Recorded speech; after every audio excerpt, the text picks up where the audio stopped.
अस्सलामुअलैकुम वरहमतुल्लाहि वबरकातुहू। खुशामदीद कहता हूँ, वेलकम करता हूँ आपका फॉरेक्स कैपिटल में। और उम्मीद करता हूँ कि सारे के सारे खैर वाफियत के साथ होंगे और अल्हम्दुलिल्लाह बहुत ही अच्छा मुनाफा भी अर्न कर रहे होंगे। तो आप लोगों को एक छोटी सी अनाउंसमेंट इंशाल्लाह ताला, उसके बाद फिर स्टार्ट करते हैं हम लोग एनालिसिस को। अच्छा, छोटी सी अनाउंसमेंट ये कि बहुत ज़्यादा लोगों ने कल एतराज़ भी किया। उन्होंने कहा यार आपने कहा था कि आप कोर्स करवाएंगे, अब आप कह रहे हैं कि आप कोर्स नहीं करवाएंगे।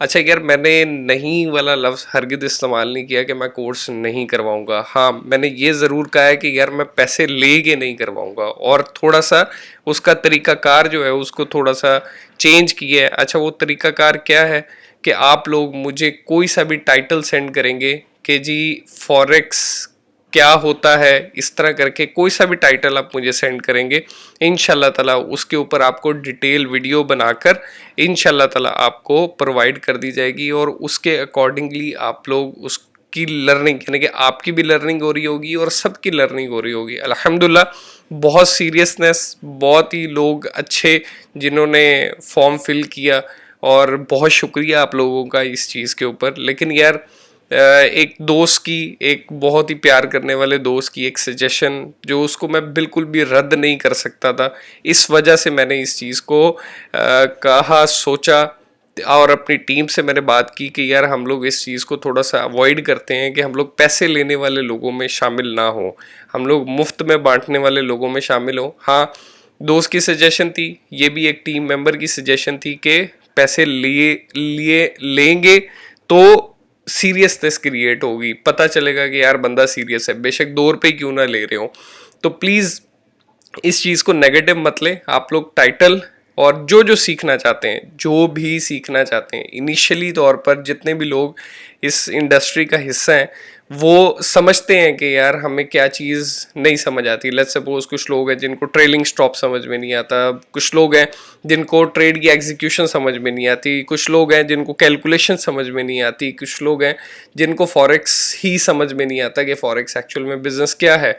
तो इंशाल्लाह ताला उनको कंप्लीटली तौर पर समझाना और इंशाल्लाह ताला इसको स्टेप बाय स्टेप लेकर चलना, इंशाल्लाह ताला हम लोग उसको कंटिन्यू करेंगे। अच्छा, और बेसिक कोर्स होगा, फिर एडवांस कोर्स होगा, फिर इंशाल्लाह ताला प्रोफेशनल कोर्स होगा। तो आए फॉरेक्स फैक्ट्री की न्यूज़ को चेक कर लेते हैं। फॉरेक्स फैक्ट्री की न्यूज़ में सबसे जो इम्पोर्टेंट न्यूज़ है वो बैंक ऑफ जापान गवर्नर की स्पीच है, उसके बाद ECB monetary policy meeting accounts है, उसके बाद अनएम्प्लॉयमेंट क्लेम्स हैं, और बैंक ऑफ कनाडा के गवर्नर की स्पीच है। तो ये बहुत ज़्यादा इम्पोर्टेंट डाटा है आज के दिन में भी, ठीक है। जो यूएसडी जेपीवाई के ऊपर ट्रेड करते हैं उनके लिए काफ़ी ज़्यादा इम्पॉर्टेंट है, और उसके बाद जो यूरो के ऊपर ट्रेड करते हैं उनके लिए भी काफ़ी ज़्यादा इम्पॉर्टेंट है। क्यों? क्योंकि ईसीबी की तरफ से कोई ना कोई स्टेटमेंट आएगी, और उस स्टेटमेंट को जो भी रुख देंगे वो लोग, ठीक है, वेदर इसको पॉजिटिव रुख देते हैं या नेगेटिव रुख देते हैं। जैसे कल फेड ने एक अनाउंसमेंट की कि वो 2023 के अंदर रेट जितने इंक्रीज किए हैं उसने, जितने भी उसने इंक्रीज किए हैं उनमें से वो किसी भी रेट को डिक्रीज नहीं करेगा, ठीक है। लेट्स सपोज कि यानी कि थिंक अब वो ये नहीं सोचेगा कि यार मैंने ये वाला जो रेट है ये मैंने इंक्रीज किया है, इतना हो चुका है, अब इसमें 0.50% हम कमी ले आए। तो वो उसने कल स्टेटमेंट दी है कि वो ये वाली सिचुएशन कभी भी अक्कर नहीं होने देगा, ठीक है। तो जिसकी बेस के ऊपर मार्केट काफ़ी ज़्यादा दोबारा से अपसाइड गई थी, लेकिन जाहिर सी बात है एक बड़ी अनएथिकल सी स्टेटमेंट थी जिसको मार्केट ने रद्द करके उसके बाद दोबारा से मार्केट उसी जगह पर दोबारा से आगे खड़ी हुई है। तो आए एनालिसिस की तरफ चलते हैं। आज के एनालिसिस को अच्छा, बहुत ज़्यादा लोग हैं वो कह रहे हैं यार आप टिक एरोज नहीं लगा रहे। अच्छा, एरोज लगाना मकसूद नहीं होता, आप लोगों को समझाना मकसूद होता है। तो प्लीज़ यार एक तो वीडियो को ना हाई रेजोल्यूशन में देखा करें, ठीक है, ताकि आप लोगों को ये जो नंबर्स हैं, ये जो नंबर्स हैं आप लोगों को क्लियरली दिख जाया करें, ठीक है। वरना जो वर्बली मैं बोल रहा होता हूँ वैसे भी बहुत ज़्यादा लोग हैं जिनको समझ में आ जाती है। जीबीपी यूएसडी के बारे में बात कर लेते हैं। 1.1460 अपसाइड सस्टेन करेगा, 1.1610 कल वाला सेम टारगेट अल्हम्दुलिल्लाह।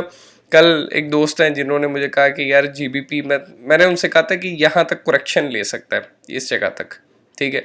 तो मार्केट यहाँ से अल्हम्दुलिल्लाह आई, लेकिन इससे पहले ही, ठीक है, इस बिल्कुल सेम इस जोन के ऊपर आइए और उसके बाद मार्केट अपसाइड चलेगी। ठीक है, अच्छा पॉसिबिलिटी है मार्केट की, मार्केट के अंदर एक बुलिशनेस क्रिएट हो चुकी हुई है और अल्हम्दुलिल्लाह सुमा अल्हम्दुलिल्लाह हम लोग इस चीज़ को डिनायल की तरफ नहीं जाते कि मार्केट ट्रेंड रिवर्स नहीं कर सकती, लेकिन जब तक ये जो मार्केट है इनके डेली उसके ऊपर क्रॉसओवर्स नहीं हो जाते तब तक हम लोग इसकी कंफर्मेशन नहीं दे सकते। और सेलिंग साइड जो है वो 1.12, अच्छा ये ज़्यादा इसलिए है टारगेट क्योंकि मार्केट अभी बहुत ज़्यादा वॉलेटाइल है, मार्केट की मूवमेंट बहुत ज़्यादा हो जाती है, जिसकी वजह से ये इस किस्म की अपना जो टारगेट है वो इतना लंबा जो बड़ा टारगेट रखा गया वो इसलिए है। ठीक है, सेल 1.1210 और 1.1040 के अराउंड हमारा टारगेट होगा सेल का। उसके बाद बीटीसी पे आ जाते हैं। बीटीसी अल्हम्दुलिल्लाह मैंने आप लोगों से कहा था कि मार्केट ये वाली कंसोलिडेशन के अंदर फंस रही है। ठीक है, इस वाली कंसोलिडेशन से जैसे ही मार्केट अपसाइड निकलेगी, जैसे कि 20,500 से अपसाइड जैसे ही निकलेगी, फिर ये वाली जोन है, ये वाला जोन है, यहाँ पर कंसोलिडेट कर सकती है और यहाँ पर मार्केट एक जो जोन है जहाँ पर मार्केट स्टक हो सकती है वो ये वाला जोन है, तकरीबन 21,000 से लेके, ठीक है, 22,000 के अराउंड जो है जोन, इसके अंदर मार्केट भी कंसोलिडेट कर सकती है। यानी कि यहाँ पर एक लंबी कैंडल बनेगी, फिर यहाँ पे कंसोलिडेशन होगी, फिर उसके बाद अपसाइड मार्केट मूव कर सकती है। ठीक है जी, मैं बाइंग के हक में हूँ। उसके बाद यूरो यूएसडी पर आ जाते हैं। एक दोस्त, एक भाई, उन्होंने कल यूरो बाय किया। ठीक है, अच्छा देखिए, हमेशा सिचुएशन में पैनिक में नहीं आते होते, कभी भी पैनिक में नहीं आते होते। आपके पास एक अच्छा बैलेंस है, $500 या $300 आपके पास बैलेंस है और आपने 0.02 की ट्रेड लगाई है। लेट्स सपोज आपने यहाँ पे स्टॉप पे भी आपने ट्रेड लगा दिया ना, तो किसी भी किस्म की कोई परेशानी नहीं है। मार्केट अगर नीचे ड्रॉप भी होगी, लेट्स सपोज 100 पिप ड्रॉप हो जाती है यार, $40 माइनस में चले जाएंगे। ठीक है, मैं कहता हूँ $100 भी माइनस में चले जाएं तो परेशान होने वाली बात नहीं है। ठीक है, क्योंकि 25% आपका भी लॉस हुआ है।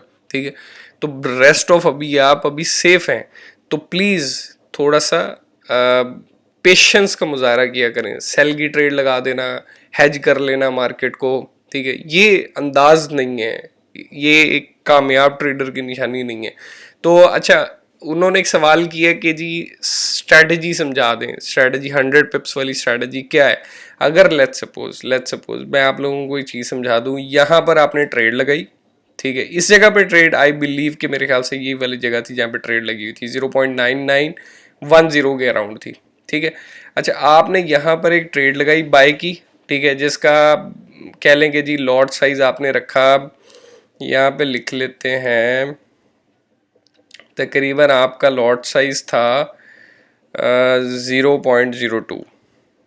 ठीक है जी, यहाँ पर आपने 0.02 के साथ आपने बाय कर ली। ठीक है, अच्छा मार्केट ड्रॉप होना शुरू हुई, आपने सेम एज इट इज़ इसी तरह आपने नीचे आ जाना है। नीचे आके आपने सेम इसी जगह पर, ठीक है, जहाँ पर आपने प्रीवियस बाय की है, यहाँ पर आपने दोबारा आके एक बाय दोबारा से एंटर कर देनी है इस जगह पे। अच्छा, इस चीज़ को ना बड़े पेशेंस से आप लोगों ने वो करना है, ऐसा नहीं करना कि पैनिक हो गए कि यार मार्केट और नीचे जा रही है। ठीक है, अच्छा और अगर लेट्स सपोज नीचे चली जाती है मार्केट, ठीक है, तो मेरा ख्याल है कि तीसरी ट्रेड जो है उसकी एक्टिव होने की नौबत ही नहीं आई। ठीक है, 0 पॉइंट, हाँ यहाँ पर आकर नौबत आनी थी इस जगह पे। ठीक है, ये वाली जगह है जहाँ पर आपको नौबत आनी थी कि अगर आपको दोबारा से ट्रेड लगानी पड़ती तो। ठीक है, अच्छा इससे होना क्या था, लेट्स सपोज मार्केट यहाँ से आई थी, नीचे ड्रॉप हुई, आपने यहाँ पर आपने एक और ट्रेड प्लेस कर दी। ठीक है, अच्छा ट्रेड प्लेस की तो मार्केट का मिड जो है वो बनता है 0.9950 के अराउंड। ठीक है, 50 के अराउंड, आई बिलीव 50 के अराउंड आपका मिड बनता है। आपने क्या करना है, आपने ये जो ऊपर वाली ट्रेड है इसका एसएल स्टॉप लॉस आपने नीचे लगा देना है, और ये वाली जो ट्रेड है आप ये एग्जीक्यूट कर रहे हैं, इस ट्रेड की आपने जो टीपी है, इस ट्रेड का जो टीपी है आपने यहाँ पर जहाँ पर एसएल लगाया है, इसका एसएल जहाँ पे लगा है, और जो नीचे वाली है इसका जो टीपी लगा है, ठीक है, यहाँ पर आपने प्लेस कर देना है। और मार्केट जैसे ही अपसाइड जाएगी तो आपका ब्रेक इवन पर क्लोज हो जाएगा, यानी कि 0-0 पर आपका क्लोज हो जाएगा। तो आपको किसी भी किस्म की परेशानी नहीं होगी, किसी भी किस्म की परेशानी नहीं होगी। आई बिलीव के बात समझ में आ गई होगी। तो अगर फिर भी समझ में नहीं आई तो यार फिर दोबारा से मुझसे पूछ लीजिएगा, ताकि आपको स्ट्रैटेजी की समझ आ जाए। देखिए 100 पिप स्ट्रैटेजी बहुत ही इजी वे है। आप किसी भी ट्रेड में, किसी भी पेयर में आप अगर फंसते हैं तो बहुत इजी वे है कि मार्केट से आप बहुत जल्दी अपनी जान छुड़वा सकते हैं, बहुत जल्दी अपनी जान छुड़वा सकते हैं। ठीक है, क्योंकि मार्केट है, मार्केट ड्रॉप करेगी, फिर कंफर्मेशन लेगी, फिर ड्रॉप करेगी, फिर कंफर्मेशन लेगी, फिर अच्छा ये फंसने की सूरत में है, ये नहीं है कि जानबूझ के फंसना है। ठीक है, लेट्स सपोज अब यहाँ से बाय में फंस गए, आपको करेक्शन का मौका ही नहीं दिया मार्केट ने। ठीक है, लेकिन एंट्री भी बहुत ज़्यादा इंपॉर्टेंट है कि आप एंट्री किस टाइम पे ले रहे हैं।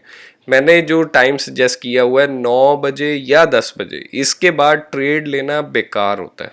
ठीक है, इसके बाद अगर आप ट्रेड ले रहे हैं तो फिर बेवकूफ़ियाँ भी हो जाती हैं, और उसके बाद फिर हम लोगों को एक बड़ी गंदी आदत है हेज करने की। हेज मेरे भाई नुकसान ले लो, हेज ना करो। ठीक है, क्यों? क्योंकि हेज कभी निकलता ही नहीं है। मैंने नहीं देखा, बहुत शाज़ो नादिर है कि अगर मैंने कहीं 6 सालों में, 10 सालों में किसी एक, यानी कि अगर 1000 बंदे हैं हेज में फंसे हुए हैं तो मेरे ख्याल से कोई एक है जो कामयाबी से उसमें से निकल गया होगा।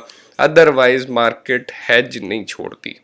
ठीक है, तो प्लीज़ मेक श्योर किया करें कि अच्छा यहाँ पर यूरो यूएसडी का 0.9950 से अपसाइड सस्टेन करे बाय है, और अगर नीचे की तरफ आ जाए, ठीक है 0.9878 से नीचे की तरफ आ जाए तो टीपी हिट। अच्छा मैंने टीपी जो है ना वो 30 to 40 पिप्स है, इससे ज़्यादा टीपी नहीं है। तो ये वाले टीपीज आप फोकस मत किया करें, ये वाले टीपीज। ठीक है, ये मेन टारगेट होते हैं कि यहाँ पर टारगेट जा सकता है।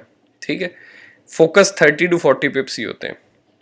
उसके बाद गोल्ड पर आ जाते हैं। गोल्ड अल्हम्दुलिल्लाह अच्छी मूवमेंट थी। कल एक भाई ने कहा लो जी आ गया थल्ले, तो मैंने उसको कहा, मैंने कहा यार देखो मेरे कहने पे मार्केट नहीं चलती। ठीक है, हमारा टारगेट था 1727, अल्हम्दुलिल्लाह हिट हो गया। ठीक है, 1727 से दोबारा अपसाइड सस्टेन करेगी, बाय कर लेंगे 1738 पे।